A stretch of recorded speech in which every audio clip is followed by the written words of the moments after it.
কয়েক ঘন্টার মধ্যে আমাদের দেশের সব থেকে টপ নিউজ সেটা হলো রাষ্ট্রপতির ভাষণের সময় বিরোধী দলের ওয়াকআউট। এইটা যেটা আমরা বিভিন্ন গণমাধ্যম বা ইলেকট্রিক মিডিয়া থেকে আমরা জানতে পারছি। কিন্তু এখানে কিছু কিছু দল, মানে কিছু কিছু দলীয়ভাবে যারা দলীয় দল করে থাকে, কিছু কিছু নেতিবাচক বা ইতিবাচক প্রভাব বা কথাবার্তা দেখা যাচ্ছে বা জানা যাচ্ছে, শোনা যাচ্ছে। সেক্ষেত্রে আমরা বিবিসি বাংলা নিউজ থেকে একটা শিরোনাম, সেই শিরোনামে কি বলছে আমরা সেটা একটু জানতে চাচ্ছি। চলুন সবাই জেনে আসি। বাংলাদেশের জাতীয় সংসদের ত্রয়োদশ জাতীয় সংসদের প্রথম অধিবেশন দিন, মানে আজকে যে প্রথম অধিবেশন শুরু হয়, আজকে ছিল সে প্রথম অধিবেশন দিন। রাষ্ট্রপতি ভাষণ দেওয়ার কথা রয়েছে। মানে এই যে ত্রয়োদশ জাতীয় সংসদের যে প্রথম অধিবেশন, এই অধিবেশন সময় আমাদের গতবার যে রাষ্ট্রপতি ছিল তার ভাষণ দেওয়ার কথা হয়েছে। তবে এবার রাষ্ট্রপতি ভাষণকে ঘিরে সংসদের বিরোধী দলের সংসদ সদস্যরা বিভিন্ন প্রতিবাদ জানান এবং পরে ওয়াকআউট করেন। আচ্ছা, এই যে কিছু সময় নিজেদের একটা মতামত থাকে বা সিদ্ধান্ত থাকে, আলোচনা সমালোচনাও থাকে, সেক্ষেত্রে বিভিন্ন জন বিভিন্ন মত প্রকাশ করে। এক্ষেত্রে আসলে আমি বুঝতেছি না যে এনারা যে ওয়াকআউট করছে এটা কেন এখন করবে কেন।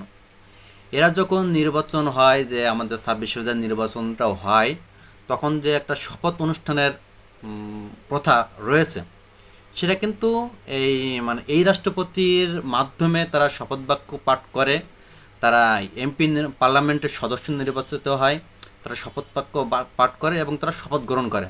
তখন কিন্তু এনারা শপথ মানে ওয়াকআউট করেনি, কারণ এখানে কিন্তু তাদের স্বার্থের জড়িত আছে, তাদের স্বার্থের জড়িত। কিছু ক্ষেত্রে এখন আমরা জানি যে এখানে আমাদের দেশে যে দুইটা পক্ষ হয়ে গেছে, যদি বলেন কেন কেমন, সেটা হলো একটা হচ্ছে মুক্তিযুদ্ধ আর একটা হচ্ছে জুলাই। অনেকে বলে যে জুলাই গাদ্দার বা জুলাইয়ের সাথে বেইমানি। আচ্ছা, জুলাইয়ের সাথে যে বেইমানি ঠিক আছে, কিন্তু মুক্তিযুদ্ধের সাথে কি বেইমানি করা হচ্ছে না বা করা মানে হবে না? যদি জুলাই পক্ষ হয়ে যদি মুক্তিযুদ্ধকে বাদ দেওয়া হয়, সেটা কি মানে মুক্তিযুদ্ধকে বেইমানি করা হবে না? এটা তো যদি বলা হয় যে দুইটাই, আমার মনে হয় যে দুইটা হচ্ছে গুরুত্বপূর্ণ একটা বিষয়, কিন্তু যেটা আন্তর্জাতিকভাবে মানে বাইরের একটা রাষ্ট্র এসে আমাদের দেশের ওপরে প্রভাব করে, আমাদের লোকজনকে, আমাদের দেশীয় ভাইদের হত্যা করে, তারা তো ভাষাটা চেঞ্জ করতে চাইছিল, তারা দেশটা দখল করতে চেয়েছিল। এটাই হচ্ছে একাত্তরের একটা ঐতিহ্য বা গুরুত্বপূর্ণ বিষয়। কিন্তু জুলাইয়ের গুরুত্বপূর্ণ বিষয়টা কি? জুলাইটা ছিল একটা মানে কোটা আন্দোলন বা একটা বিভিন্ন সংস্কার বা কোটা নিয়ে কথাবার্তা বলা, দিক দিয়ে জুলাইটা সংগঠিত হয়। হওয়ার পরে যখন আমাদের মতো জেন জেটরা যাই বলেন না কেন, বা আমাদের ইয়ংরা, এদের একটাই কথা, তো কোটা থাকবে না। তো কোটা থাকবে না, এই আন্দোলন করতে করতে করতে করতে তারা কিন্তু গেছে কোটা সংস্কারে। তা কোটা সংস্কারে তো এখানে তো আমার মনে হয় না যে বিভিন্ন তারা এই যে তারা এখন যে বিভিন্ন পদমর্যাদা চলে গেছে, যে নির্বাচন, একটা রাষ্ট্রীয় দল, এগুলো তো কথা ছিল না। তা জুলাইয়ের সাথে গাদ্দারি করছে কারা?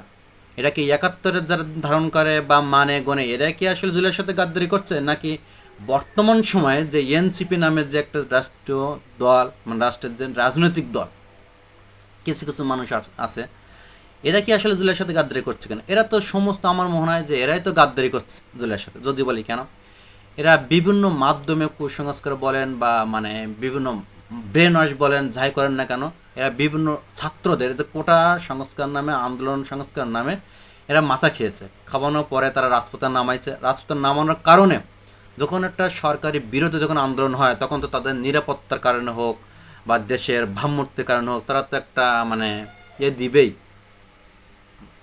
মানে কমান্ড দিবে। কমান্ড করতে যে এখন রাষ্ট্রের নিরাপত্তার কারণে তো তাদের হয়তো তারা বিভিন্ন সময় অপরাধ করছে, সেটা তাদের মানে বিচার অবশ্য হওয়া উচিত। কিন্তু এই যে একটা আমাদের সংসদ, জাতীয় সংসদ এমন একটা জায়গায়, এখানে আমাদের মতো বা যারা অশিক্ষিত মূর্খ লোক, এরা কিন্তু ওই পার্লামেন্টে যাওয়ার যোগ্য না। আর ওইখানটার জায়গায়, এত সেন্সিটিভ জায়গা, ওইখানে যে যদি আপনার আচরণবিধি বা অন্য ধরনের মানসিকতা যদি আপনি প্রকাশ করেন, তা তো আর ওখানে যাওয়ার যোগ্য আপনি না। আমার মনে হয় যে আসলে এখানে এনাদের ওয়াকআউট করাটা আগে উচিত ছিল, শপথ নেওয়ার আগে, পার্লামেন্ট সদস্যের শপথ নেওয়ার আগে ওয়াকআউটটা করা উচিত ছিল। তবুও যাই হোক, তারা হচ্ছে পার্লামেন্টের সদস্য, তারা যেটা বলবে সেটাই সঠিক হবে। আমাদের মতো জগা খিচুড়িদের কথাবার্তায় কিছু হবার নয়। এখন দেখা যাক আসলে কাদের ভিতর কেমন নৈতিকতার শিক্ষা আছে, আমরা দেখতে পাবো। যাই হোক, সবাই ভালো থাকবেন।